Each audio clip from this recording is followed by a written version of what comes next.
What's up, everybody? Welcome to CanesInSight Daily Podcast, powered by Anajar and Levine Accident Attorneys.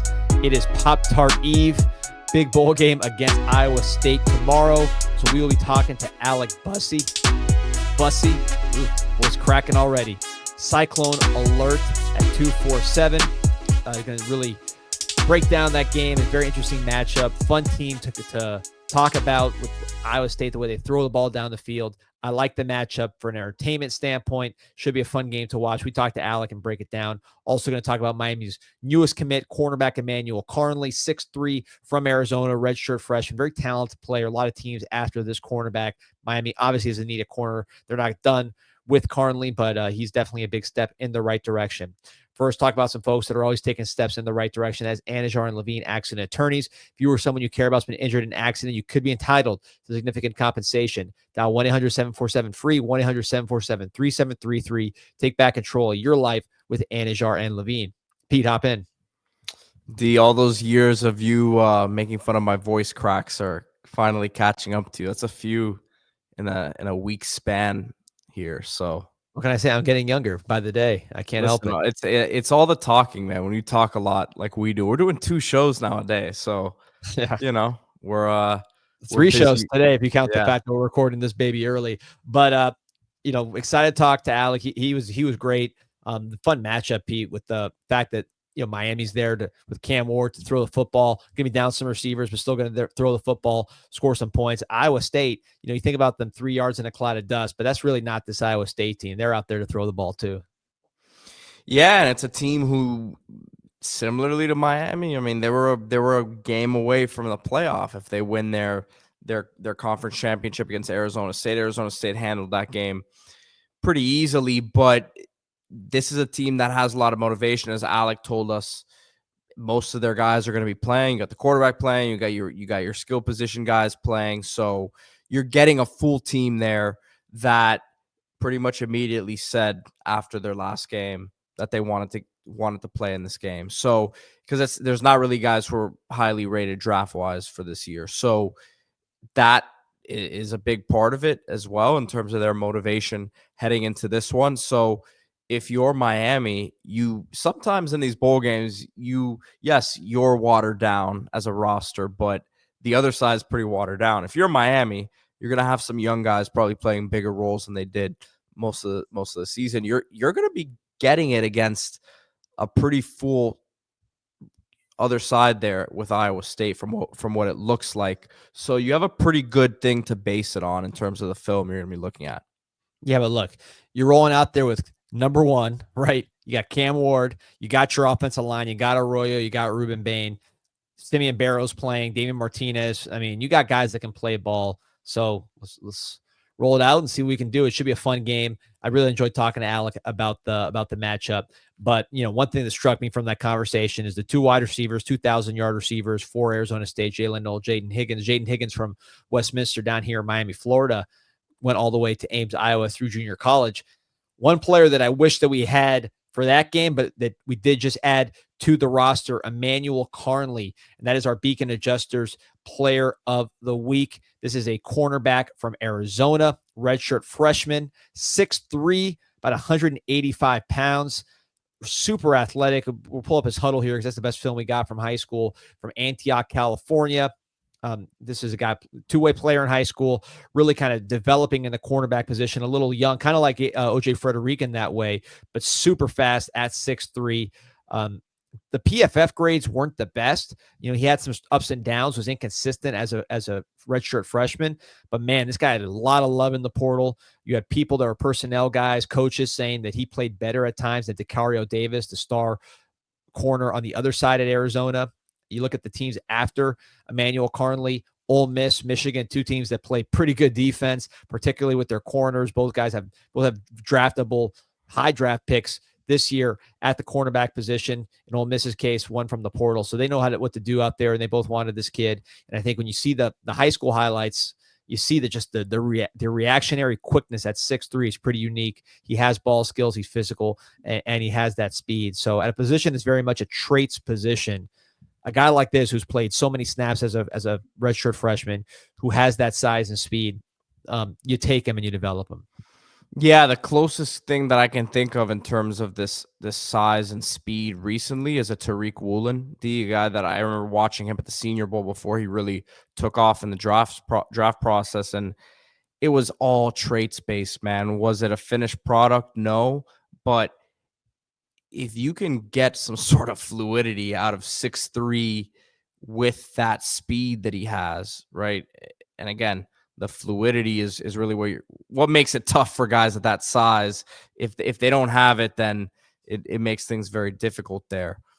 But you have a lot of advantages with those long arms and with the ability to make up distance. You see, I mean, that's a quick twitch guy in terms of changing direction, and running with some of these guys downfield.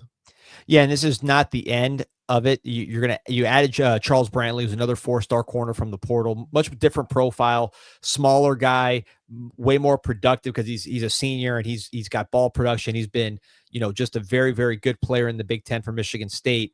I think with Karnley, he's much more of a toolsy player. Look at the stop start, like you mentioned, That's what I'm for saying. for a Like bigger guy. yeah, he can. It looks like he's stuck for not stuck, but he looks like he's in one spot and he can get going quickly in another direction. But you have this guy, you have Charles Brantley, who has more of the production experience guy. You have the Karnley, who's very much a traits based player. Look at the speed they're playing wide receiver, taking the screen. Um, Ethan O'Connor from Washington State, another California guy.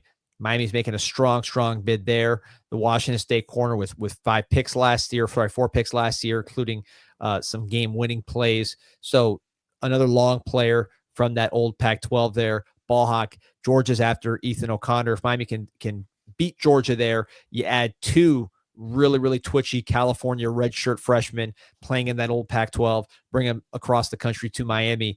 And you really have upgraded the size and talent of that room. With Brantley, you upgrade the experience. Again, both those guys have experience. They're not like Earl Littles that didn't play. They played, but they have 3 years ahead of them. And then, of course, Xavier Lucas, who's still, that saga is ongoing. Maybe by the time you're listening to this show, it's been resolved. But certainly that's a guy that if he does jump in the portal, Miami would have high interest. The message I got from Miami when we got the commitment from Karnley, I'm sorry, is they're trying to remake this secondary room. They know what happened this year. They want depth, athletic guys who have played and who are NFL talent type players who can really improve the length, athleticism, mental toughness of the room. And they think they've taken some steps to do that. Also added Zechariah Poyser, the free safety from Jacksonville State, originally from Florida, considered one of the top safeties in the portal. Miami's only added 4-star players. If you take away the kickoff specialist and the long snapper, portal rankings, I understand, are imperfect science, but Miami has added 4-star corner Emmanuel Karnley's number 6 overall corner in the portal. There's a lot of corners in the portal, so that's a very high ranking. You've added a 4-star safety in Zechariah Poser. A lot of people think he's the best safety in the portal. You add a 4-star receiver in CJ Daniels from Liberty and LSU, a very productive guy. And you add a 4-star defensive tackle in David Blay from Louisiana Tech, ranked the second best defensive tackle in the portal. So a lot of quality here, and you're starting to add. It's starting to become a quantity of quality with these 4-star players. Yeah, and a handful of guys there who are taking a step up in competition, but we're the best where they're coming from, right? In terms of first team all conference and things of that nature. So, and they have the body types, right? They aren't tweeners, which is more than half the battle in this situation.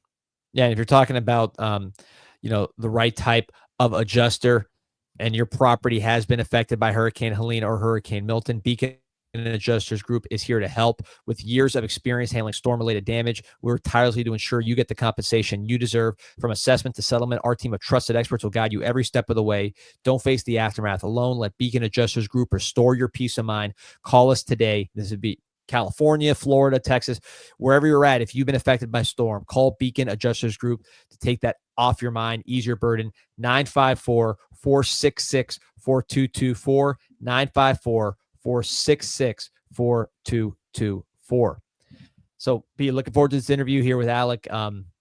My big takeaway from it is obviously the matchup on the island there with our cornerbacks against their 2,000-yard receivers. That jumps out.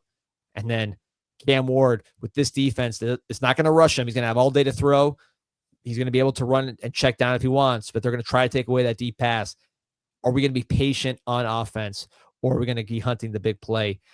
That to me is a story, but we'll get into the interview. If you want to get into a nice sweater, some nice gear for that Pop-Tarts Bowl, or just to watch at your home, walk around your house, maybe it's a little cold where you're at, you need the winter gear. Miami Hurricane team store right across the street from the University of Miami. Online, miamihts.com, miamihts.com. In person or on the computer, you can use promo code INSIGHT20. That'll get you 20% off your first item. Again, that's INSIGHT20. If you go to the store, they got a button that says CanesInSight. They'll press it for you and give you that discount right when you say you're from CanesInSight. So a lot of ways to get that discount, a lot of options here. The fishing shirt, I'll be wearing one of the fishing shirts tomorrow as I catch bass before the big game. And it'll be a lot of fun, man. So I recommend everybody check out the Miami Hurricane team store. Support the official apparel provider of the University of Miami. That money goes into the bigger pot, which pays the players and creates the product that you see, which is hopefully an 11-win product. No doubt. We will see you guys after the game, or probably after the game, right, D? Maybe we do something Saturday morning. Stay we can do a tuned. preview.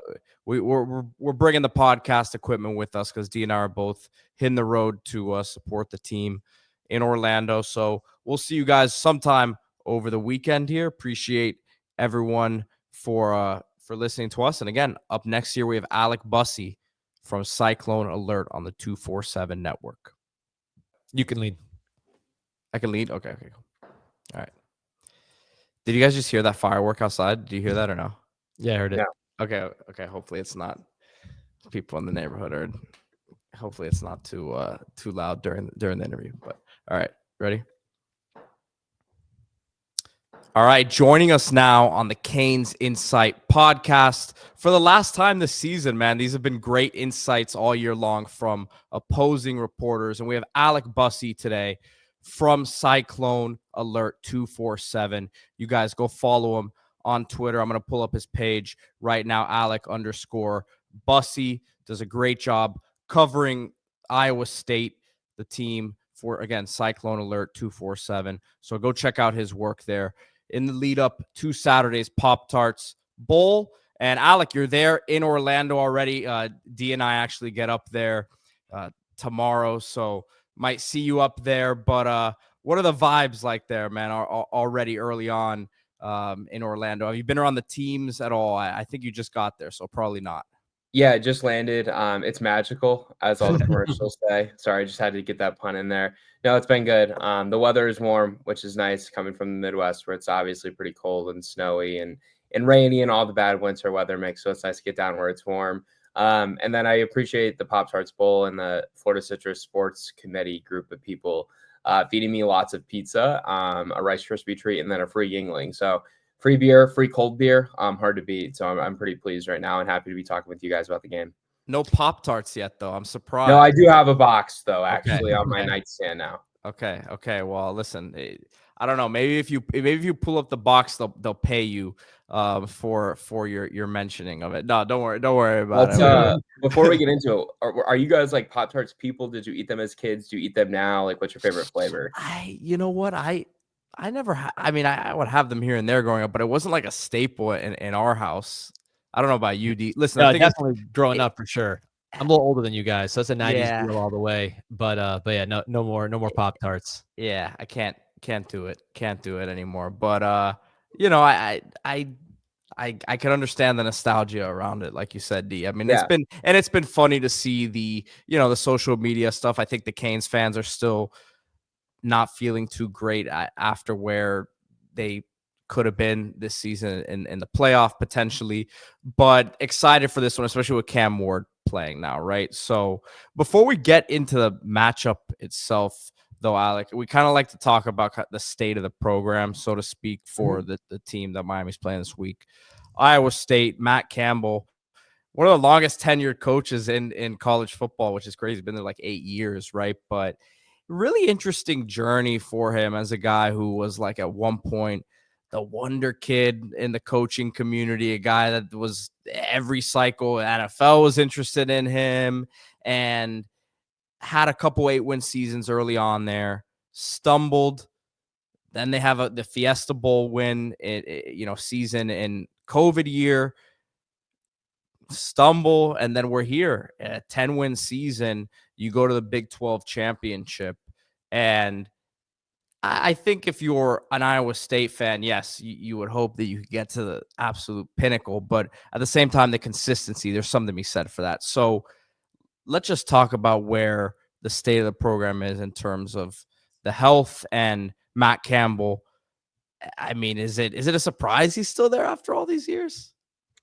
Yeah, I mean, this is only my second year covering Iowa State, so I don't want to dive too much into the coaching carousel things. I mean, I think we've all kind of heard his name linked to different jobs throughout the past, several years, whether it was as high ranking as like the Detroit Lions, when they eventually hired the other Campbell that's still there, or even college jobs like USC, I know was one that he was linked to pretty heavily.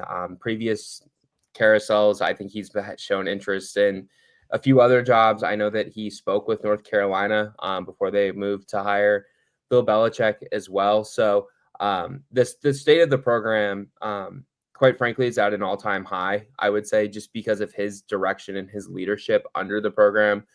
He's the winningest coach in school history. Nobody has won more games than him at Iowa State. He has the highest winning percentage of any coach in school history. So that really kind of makes him like the undisputed greatest coach ever at Iowa State in terms of the football program. He has done it in a way that I think is really respectable, a way that's really commendable, because it's clear that, Iowa State throughout history is not one of the easy schools to win at, right? Like to put it into your guys' listeners' views or ears, like we've all seen the 30 for 30 doc, and Howard Schnellenberger is like, here's a radius around Miami-Dade County. This is where we're recruiting, and we're going to build a national championship with these players. You don't have that luxury at Iowa State because there's just not that kind of talent in the state. So they have to recruit the state, the kids that they can get in the state heavily. They also go to Ohio a lot. They go to the Chicagoland area. They kind of go down to Texas, Kansas City a good bit as well. But they do a really good job of evaluating, finding under the radar prospects, and then developing them into players that, like you said, allow them to build teams that consistently are going to bowl games. This is his 7th bowl game in 9 full seasons at Iowa State. And most of those years, they're winning at least 7 or 8 games. This is the first year they've ever won 10 games in school history. So certainly a big accomplishment this year, regardless of the result of Saturday's game.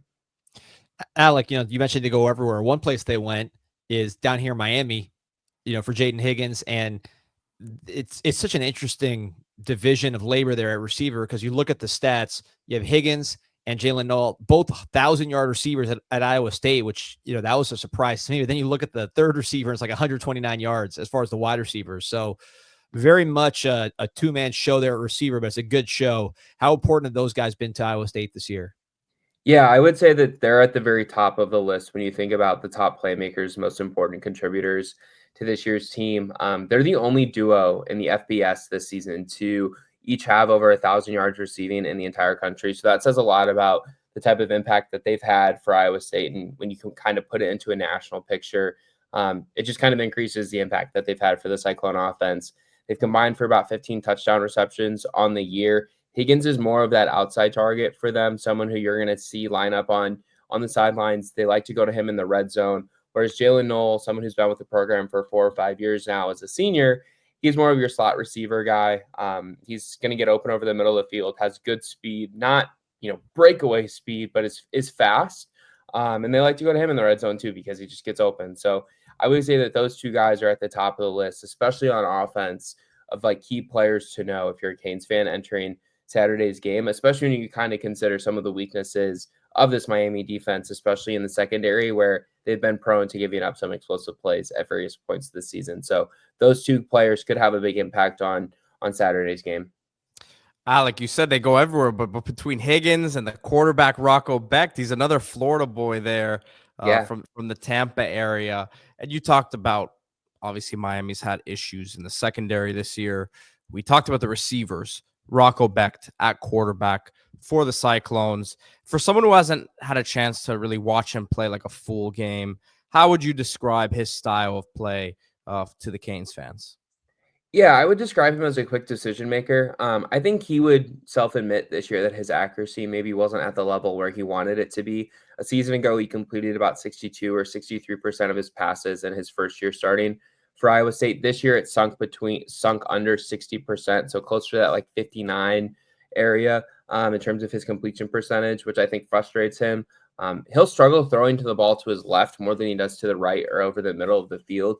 But quick decision maker will not take a lot of sacks. I think he's only taken 14 sacks this year altogether, and that's behind an offensive line that, quite frankly, isn't elite. Like, it's good enough, but it's not someone that's going to like pave the way for an offense to consistently march up and down the field. I think that quick decision maker, generally pretty accurate with the ball, avoids negative plays, is largely how I would describe him. And he knows who he wants to throw it to, and he gets them the ball in pretty efficient manners. And for the most part, that's Higgins and Knoll. Now you've kind of seen tight end Gabe Burkle kind of rise into a little bit of a bigger role here in the last couple of weeks as Ben Bramer's missed time with a knee injury. But it's still mostly Higgins and Knoll in the receiving room, or the pass catching group as a whole. The run Defensively- game. Go ahead, Pete. Well, I was going to ask about the run game real quick because it doesn't. Just looking at the numbers, I think 70th ranked rushing attack in the country, averaging about 160 a game. I think their leading rusher Carson Hansen, just over six. He's at 670 yards on the season, 5 yards a carry. I mean, is that just a function of the offense? The offensive line you said hasn't been a strong point necessarily. Is it that? I mean, what would you kind of put that on?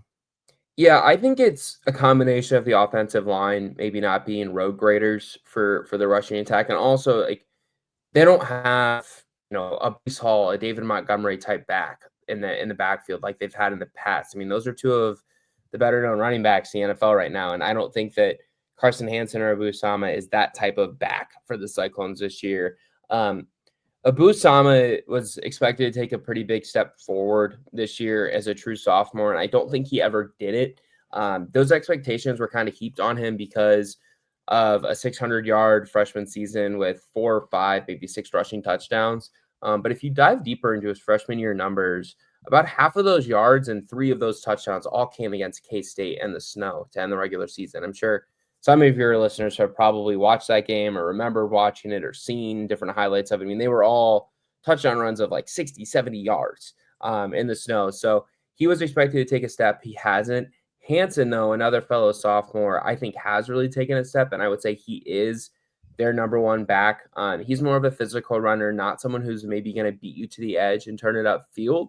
And I wouldn't even say he's the most agile back. He wants to run through you. He will. And he's really effective in the red zone. I believe he's rushed for about 10 or 11 touchdowns on the year for the offense. And then there's a third back. Don't know what his status will be for Saturday, though. Jalen Jackson, he transferred in from Eastern Michigan.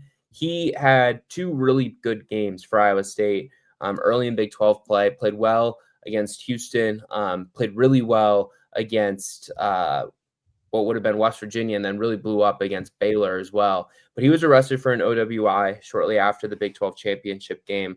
So don't know if he's going to be available for Saturday. Matt Campbell said that he's suspended, but we don't know for how long that is. It sounds like they were almost trying to get more information on that incident, whether he was drinking and driving, operating while intoxicated, like I said, is what he was arrested for. Just trying to get full information on that before determining if he's available for Saturday's game or not.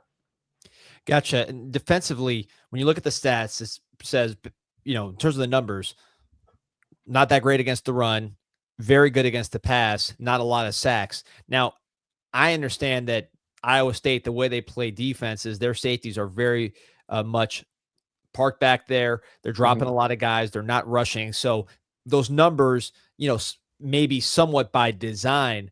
What can you tell us about this Iowa State defense as far as what they're trying to do and then their ability to do with personnel? Yeah, so they'll play a 3-3-5 scheme. So everything that you just said about them struggling against the run, them struggling to generate a pass rush, a lot of that is based into the scheme of only having 3 down defensive linemen. And then beyond that, specific to this 2024 team, they've just been decimated by injuries at linebacker really since the preseason.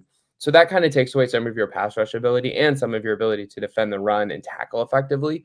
Now they've started to get a little bit healthier at linebacker. In the last month of the season, Will McLaughlin has come back for them. He made his season debut against Cincinnati, which was the first weekend of November. He's gotten progressively better as the season has gone along. Kale Brzezina, a true freshman, made a good impact for them this season. I think he'll play on Saturday, despite missing the last 2 or 3 games of the regular season. He's a kid from the Chicagoland area, really physical linebacker. He's got a great physical maturation to him for being a true freshman. But everything you said about the secondary and those safeties being far back, that's true. Especially Jeremiah Cooper at the free safety position. He kind of plays like that center fielder role. They don't want to get beat over the top. And where this scheme kind of came from was around 2017, 2018-ish. Iowa State came up with this scheme to kind of counteract some of the fast-moving, high-profile, spread you out Big 12 offenses that we kind of remember from the mid to late 2010s. Those offenses obviously put up a ton of numbers, and this defense, because of the 5 defensive backs on the field, was designed and built to prevent some of those explosive plays. And for the most part, they've done that this year. There's been times where they've struggled. And to me, like, that's the biggest key to Saturday's game, is just the big play, explosive play disparity that each team has, because Miami's offense can put them up, right? They've got the athletes, they've got a quarterback who can do those things. But their defense also gives them up, and Iowa State's receivers should be able to make those plays for the Cyclones as well.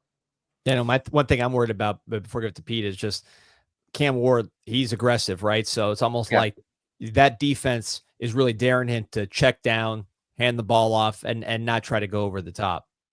But at the same time, right, like, his creativity is what makes him great, and you can only cover for so long. So what kind of wins out? The receivers for Miami or Iowa State's DBs? And I think it'll be a fascinating matchup, because Iowa State's secondary has really kind of created them having a top 5 pass defense in the entire country. But I would say that this is the biggest test that they've had by a long shot at this point in the year. Yeah, it kind of leads me into my question, which was about potential opt-outs or any guys expect not to play, because unfortunately for Canes fans, they're going to be missing a couple receivers. Xavier Estrepo, All-American, doesn't look like he's going to play. I mean, he said the other day in an interview that he was kind of undecided, but I don't think we're expecting him to play. And then Sam Brown, another guy who could be a draft pick out of Miami as well. So missing a couple of your top targets there. So and one of their second leading receiver, Isaiah Horton, transferred to Bama. So you're going to be without your 3 out of your 4 leading receivers, as Elijah Arroyo is a tight end, who's one of their leading guys. So for Iowa State, is it pretty much a full squad, opt-outs, injuries? I mean, anything to expect there? Yeah, they don't expect to have any opt-outs, at least as of right now. It's something that I want to ask further about in some of our press availability that we have with Coach Campbell or any of the players that we get here on Friday morning. I don't expect them to have any, because they don't have any like super high profile draft pick guys. And also, the moment they lost to Arizona State, like the senior class that we were able to speak to after the Big 12 championship game, all of them were like, we're playing. Like, we are playing in this game. And we've got to talk to a few other kids in that class, and they've all kind of said, yeah, well, I'm playing. So I think that's good. They will be without a defensive end, though, I presume, because he entered the transfer portal last Saturday.